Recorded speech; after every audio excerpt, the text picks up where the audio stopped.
Live on all channels.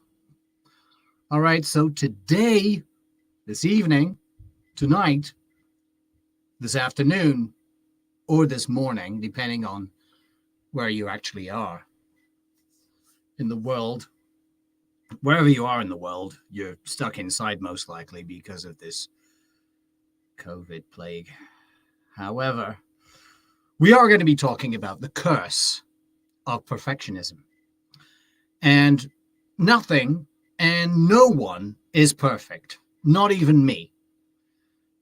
Try to be motivated and be the best you can be, plan your own journey. How are you going to make the connections toward your intended destination? Perfectionism is the need to regard anything short of perfection as intolerable.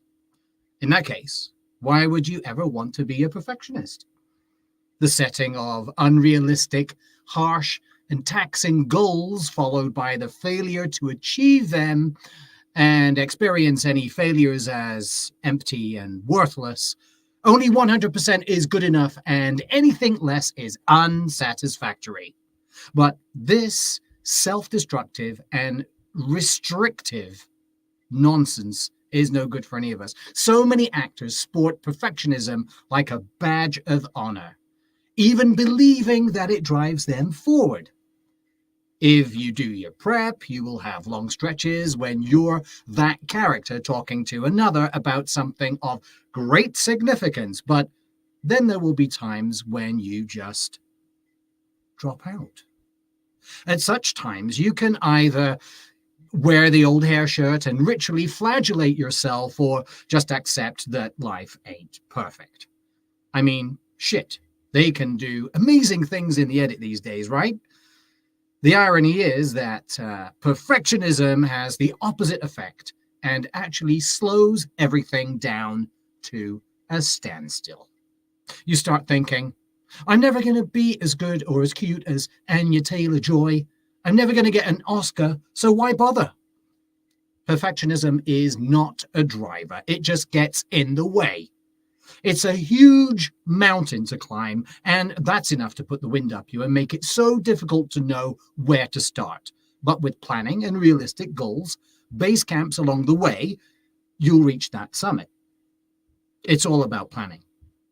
If you literally are tackling a mountain, you go to somewhere like Mountain Equipment Co-op or wherever to buy boots, a tent, crampons, a climbing axe, a map, and all the other shit you need.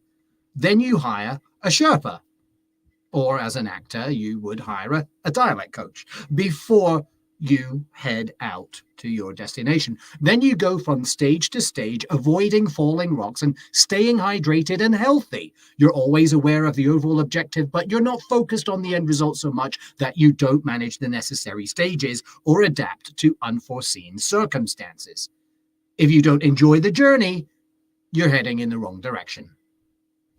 When you finally reach that peak, you look over at the next range and decide if you want to repeat the process all over again and think about how you're going to do it. The same is true as an actor. You've got to continue going to classes, learning skills, adding a new accent to your list, read scripts, practice vocal and camera technique, keep healthy, audition, learn a role, finish the job, and blow off steam at the rap party. Are those all on Zoom now? Rap parties? Then you look for more roles and start over again. Unless you enjoy doing all this, then you should just quit now. Being self-employed in any profession can be tough if you let it. But if you have fun along the way, achieve your milestones and set new ones, you will be satisfied enough to keep going. Notice I said along the way.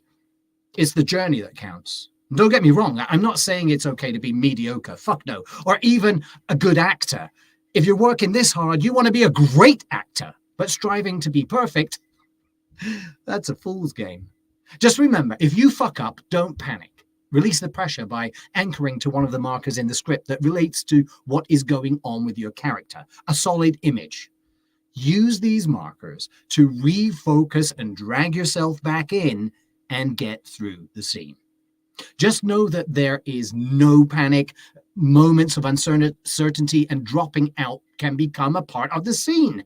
And don't forget, if it's not live theater, the editor can cut around it if it looks a bit weird. Just remember, what is done, and what has passed is past. Don't waste time and energy judging whether what you did was good. You could end up spiraling and disappearing down the drain of self-consciousness. And the only way back might be to push, fake, or make it even worse. Embrace your vulnerability and enjoy not being perfect. Reject the shame and fear you've been conditioned to feel ever since you were a small child. Be compassionate to yourself as well as others. It's best to be your authentic self and not how you think others should see you. Contrary to your system conditioning, vulnerability is a good thing because it's what makes you different from the rest.